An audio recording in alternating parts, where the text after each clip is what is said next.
Hello, everybody, and welcome back to our next episode of the B2 English Learning Podcast. Today, we're going to talk about holidays. Before we start, though, and I think it would be a good idea to go through some vocabulary before we begin. So, have a listen to some of the vocabulary we're going to give you with its definitions, and then see if you can hear all of these words used after we list this vocabulary. Anna, could you start? Yes, so I'm going to start with some flight-related vocabulary. Well, first of all, obviously, we have the different classes that you find on flights. We have first class, which is the highest class, the most expensive class. We have business class, and then we have economy class, which is usually the cheapest option and probably the most common option for everyone to go Probably. I think, yeah, absolutely. Most of the aeroplane is usually economy class, so and then there are different types in between, like economy plus, economy flex, or business plus, but those are the basic three. Then we have two types of flights. We have the long-haul flight, which is a very long flight, as the name suggests, and then we have the short-haul flight, which is usually, I think, under 4 hours. Like 3 hours is maybe like a long short-haul flight, and then a long-haul flight is like an 8-hour flight. Yeah, I think that when you go on a short haul flight, the definition is 4 hours and under or something like that. Yeah. So anybody that lives in Europe and travels to other European locations will probably never experience a long haul flight, right? Yeah. Okay, my turn. So in this episode, we're also going to talk about the concept of package holidays, which is when you basically pay a company to get you your flights and your hotel in one big package. For me, this has always been easier, but if you prefer to buy things separately, then you don't have to buy a package holiday. When you go to the hotel, there's lots of different products or services that you can pay for. We'll start with self-catered, which is when you don't receive any food from the hotel. So these are usually apartments or apart hotels, which is just like a combination between hotel and apartment. We also have bed and breakfast. If you heard of the company Airbnb, this means bed and breakfast, B&B, which is obviously just your bed and some breakfast. I know, right? Super self-explanatory. And then you have your half board, which is, you can choose normally. It's breakfast and lunch or breakfast and dinner. And then you can have full board, which is breakfast, lunch, and dinner, which is pretty nice. But if you want to go super crazy and you want to have everything covered in your holiday, you can opt for all-inclusive at your hotel, which is breakfast, lunch, dinner, and any snacks or drinks, which is quite a popular option if you don't like planning for things. Speaking of planning, the last word that we are probably going to mention in this episode is the word itinerary, which is hard to pronounce. It is also another way of saying plan. So if you have an itinerary, you have a plan. All right, let's begin. Yes. So, Okay. I will start by asking you, Emily, what was your favorite ever holiday? It's a difficult question. I think my favourite holiday was when I was like 10. I was a little baby. And it was the first time that we ever went to Menorca. Have you ever been to Menorca, Anna? No, I've never been to Menorca. I've been to Mallorca, but I've never been to Menorca. I honestly, if you are going to return to Spain at any point or any of the Spanish islands, skip Mallorca and just go straight to Menorca. Because it's so much nicer. It's quieter, there's less people. I knew that when I was a child, I would always prefer these holidays with less people rather than busy, crazy holidays. And the beaches were just so beautiful. The sea was like clear and bright blue, and It was just great. We spent 1 week there, but I knew at the end of my holiday I wanted to return. How about you? What was your favourite holiday? My favorite ever holiday is actually from a few years ago. So it's not like a childhood memory. It's just a nice holiday I had a few years ago. It's actually when my parents and I went to a city in southern Italy called Gaeta. It's a very small city. It's almost like a village-like city. And it is definitely not a tourist destination. So just like you, I prefer holidays that are slightly quieter. You know, you have your locals around you. It's not like a massive tourist destination.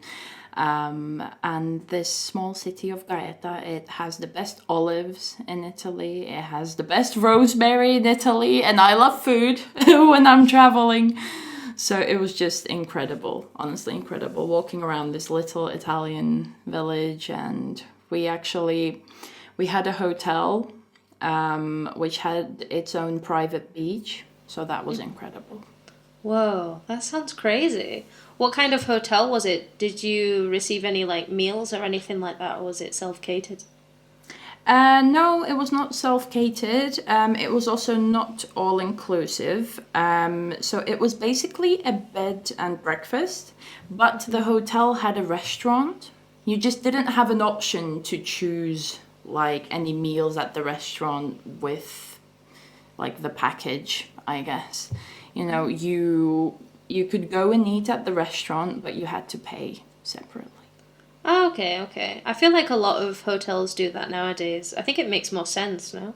Yeah. But as much as we've had all of these wonderful experiences, you must have an experience where you went on holiday and you just absolutely hated it. Can you think of any times like that? Any holiday nightmares? I've never had like a truly horrible holiday, which would have been like a traumatic experience. I've had a couple of holidays where we had to change rooms because there was something wrong with the room. We dear. would come in and the bathroom would be flooded. Or Oh my like the God. toilet would be dirty, you know, things like that. But that's usually easily fixable. You go down to the reception and you say, "Hello, I've got a problem with my room," and they give you another room. I've once been stuck at the airport in Paris, at the Charles de Gaulle airport in Paris for like 6 hours because I checked in. And right after I checked into my flight and I went through security, it was delayed by like 6 hours. And obviously, because I was there on time. I was there on time. So, you know, I got through the security. But the people who didn't, they could just go back to Paris. But I was stuck in the airport. Yeah, it was that's horrible. so funny. That's so funny. That exact same thing happened to me when I had finished my gap year. So I was going back to England and I arrived early to the airport because I thought, you know what, I'm moving out. I had all of these things, every single thing that I had collected while I was in Spain, I was taking back to England with me. So I had to go quite early so that I had everything prepared. And when I got to the airport, it was delayed by, I think, 2 hours at first. And then 2 hours later, it was delayed by another 2 hours. And this kept happening until 12 hours later, we finally got on the plane. And everybody was just so fed up. It was ridiculous. That was my holiday nightmare. That's horrible. That's so Yeah. bad. I don't know what was worse. Me, you know, panicking about the entire situation, wondering if the flight was going to get cancelled, or my mum having to deal with me calling her every 30 seconds to be like, I don't know what's happening, oh my God, all the time. It was so bad. It's really, definitely really a bad. horrible situation. Has an airline ever lost your luggage? Because that No. has happened to me a couple of times. No way, really. That has never happened to me. And I don't go for the fancy flight companies either. I always stay with like Ryanair. If you don't know Ryanair, it's a European airline that's very common for British people going on holiday. We love Ryanair. I think I basically exclusively go with Ryanair, and they have never lost my luggage yet. I feel like that's an important thing to mention. Now you've jinxed it. No, don't say that. It's Ryanair is so wonderfully cheap. I remember when I lived in the UK, it was so nice. I could fly to Italy. It cost me like £50. Oh, I'd be over the moon. But in Finland, the problem is we don't have those cheap ones. So always have to fly expensive. But yeah, so I've lost my luggage a couple of times. It's usually when my layover is really short.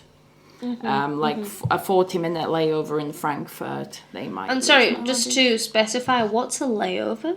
A layover is when you can't take a direct flight to your destination, but you have to stop. So, for example, if I want to fly to Milan from Helsinki, I would first have a 2-hour flight to Frankfurt. Then I would have, for example, 3 hours to spend in Frankfurt. And then I would have a 2-hour flight from Frankfurt to Milan. And the time in Frankfurt would be my layover. Right, okay, I see. So Anna, when you go on a holiday where you're not, traveling with your family for work purposes or things like that, do you prefer to be spontaneous, or do you like to have a plan or an itinerary? I prefer being spontaneous. That is my ideal holiday, sort of just booking a flight somewhere and, going where I want to go. Going where I feel like I want to go.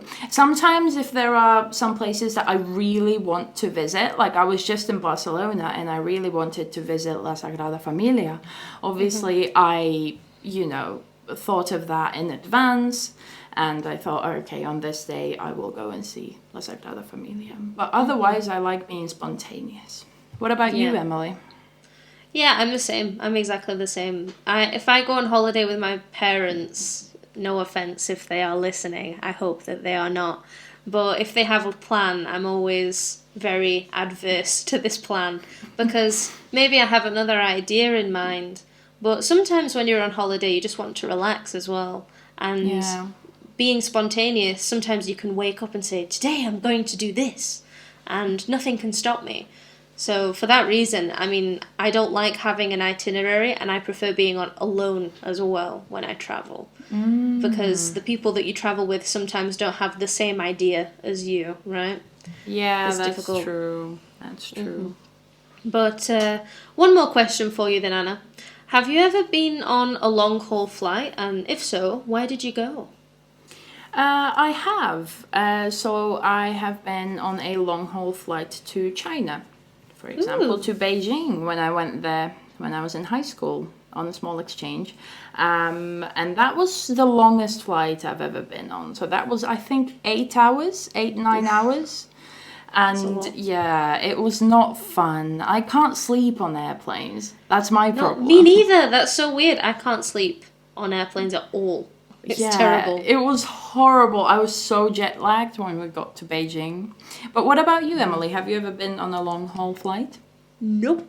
I would like to. I would definitely like to, but actually it's a little bit embarrassing. I haven't really travelled outside of Europe at all. So I've been to Spain. It is for me. No, I'm just kidding. There's so many places I'd like to go. It seems kind of stupid, but, considering that I speak German, I've never been to Germany. I speak Chinese, I've never been to China. It seems so silly to say it, but it's definitely one of my future plans. But no, I have never been on a long-haul flight. I feel like if I was going to go on a long-haul flight, I would love to be in first class or business class. But if I had 8 hours of economy class, I think I would kill somebody. Yeah, honestly, it's not fun. Obviously I was in economy class because it was a school trip. The school is not going to book business class tickets. And it was not fun. Yeah, the leg room. I'm quite a tall person, so the leg room problem is definitely a problem. You didn't have enough space with your long legs. I'm so sorry to hear that. Yeah. Have you ever been in business class or first class before? I have. In Europe, on short-haul flights, you don't really have first class, so we only have economy class and business class. I have flown in business class several times, and it's quite sad actually, because like sometimes I will be in business class for like a flight from Germany to Finland, because it will be like a really cheap upgrade, for example, an upgrade from economy class to business class. But I feel like for like an hour and a half, 2 hours, it's not really that much fun. You get like 2 meals in that time. It feels very rushed. So if I, were to book a business class flight, I would probably only do so if I was flying far away. But what's it like, though? Tell us your secrets. It's weird because you board first and then you just sit there as everybody else comes in. And honestly, you just have more space. I don't even really like airplane food. Like, I don't enjoy the meals or the complimentary juice that you get. Like, I don't care about any of that. It's just you don't have anybody sitting next to you. That sounds like heaven, actually. Going on a plane where you don't have to sit next to anybody else. That sounds so nice. Well, anyways, before I start dreaming about these things that will never happen to me, so how about a question for the people at home? If you could go on holiday right now, guys, where would you go and why? Maybe a European country, somewhere a little bit further, a long-haul flight, an all-inclusive where you get free alcohol. Oh, sounds like heaven. I'm like dreaming about it now. I think I'm in the mood for a holiday. Mojitos on the beach. Oh, don't talk to me about it. I don't want to hear it. But thank you very much, guys. If you can leave us a comment on YouTube, and if you're on Spotify, well, you're just going to have to go on YouTube then, aren't you? See you later, guys. Have a nice evening. See you! Thank you so much for watching. Please leave a comment below if you have any questions related to the topic, and we will try our best to respond to you. Please subscribe to the channel for a new podcast episode every Saturday, as well as essential tips during the week. See you next time!